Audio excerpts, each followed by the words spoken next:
大家好，欢迎来到我的深夜电台，我是 Amber。 在这里我会和大家分享一些思考和生活的切面，可能是女生之间不太会公开讨论的细碎心事，也可能是我对某些社会议题的观察。整体风格偏成人向，如果有未成年朋友，建议和家长一起收听。今天我们聊一个不太轻松却几乎绕不开的话题，女性的子宫。之所以会想谈这个，是因为我表嫂最近面临一个很艰难的决定。几年前她被确诊妇科疾病，当时医生建议做全子宫切除手术，但她犹豫了很久，最终选择了部分切除。几年过去，病情复发，这一次几乎没有退路。她快50岁，有20多岁的儿子，有稳定的婚姻，在很多人眼里，她的人生已经圆满。所以当家人讨论起这件事时，老一辈人的第一反应很直接，反正也不生孩子了，留着子宫做什么？这句话听上去冷静甚至理性，但它背后默认了一个前提，子宫的意义只在于生育。而另一种声音来自一些更年轻也更强调女性主体性的朋友，他们会说子宫不是工具，它是身体的一部分，是女性身份的象征。就像有些人不愿意切除乳房，即便那是医学建议，因为那关系到完整性和自我认同。法国思想家西蒙娜·德·波伏娃在《第二性》中写过一句话，女人不是天生的，而是后天形成的。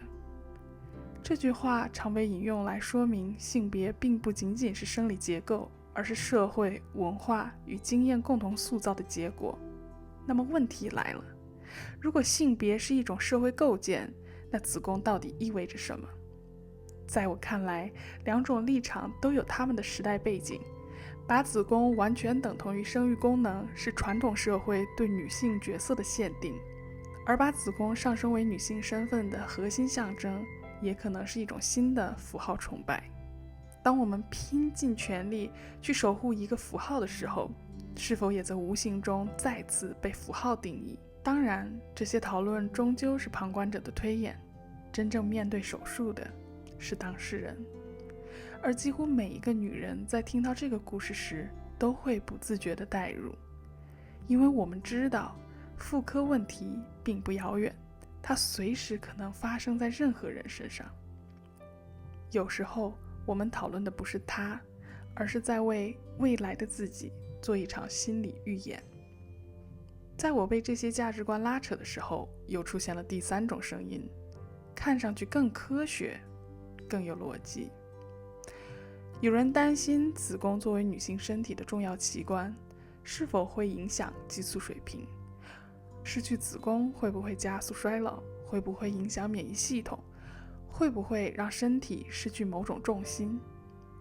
但从医学角度来说，真正调节主要女性激素的是卵巢，而不是子宫本身。多数情况下，如果保留卵巢，单纯切除子宫，并不会直接导致更年期提前。那为什么我们还是会害怕？后来我意识到，有些恐惧并不是关于器官本身，而是关于衰老。面部老化、身材变化、皮肤松弛，这些词汇常常是在某种难宁的语境中被放大。我们仿佛更害怕失去被观看的价值，而不是失去健康本身。甚至有时，对衰老的恐惧会大过对死亡的惧怕。那女性到底是什么？在性别越来越流动的今天，什么在定义女性？是生理结构？是社会角色？还是自我认同？曾经有个男性朋友对我说，不要太在意标签，标签是限制，是权力结构给我们的框架，我们应该打破它。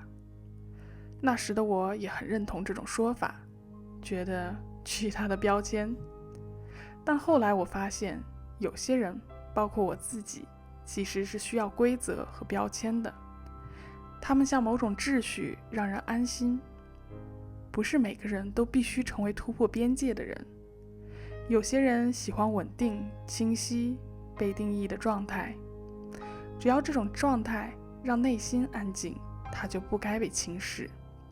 所以我也能理解，有人会通过具体的物件来延伸自我认同，奢侈品包、昂贵的衣服、名车名表，甚至身体的一部分。那不仅仅是物质，而是身份的锚点。除了身份焦虑，阻碍治疗的还有什么？传统中医常说，男人补阳，女人滋阴。很多人潜意识里认为，女性的根在子宫，一切从那里开始，也将在那里结束。于是问题变得更具体，会不会切除子宫就会失去女人味？会不会皮肤变差？会不会变得像男性一样？更多的还会有会不会手术风险很高，恢复很难。这些问题背后其实只有一个词：恐惧。年轻的时候，我们觉得身体强大，时间充裕，什么都可以试。但随着年龄增长，失去这个词开始变得沉重。我们购买监控是因为害怕不安全，我们囤积保险是因为害怕意外，我们消费是因为多巴胺带来的短暂愉悦可以抵消焦虑。情绪驱动行为，行为又反过来强化情绪。所以当一个女人面对是否切除子宫的决定时，那不仅是一个医学问题，它是身份、衰老、性别认同、社会期待、未知风险，所有情绪的叠加。或许终有一天，我们可以更加平静地面对身体的变化，不把它等同于价值的消失，不把器官当成定义自己的唯一标志。那一天，我们做决定时，也许会更接近效率，而不是恐惧。我不知道答案是什么，但至少，当我们开始讨论这些问题时，恐惧已经不再那么黑暗。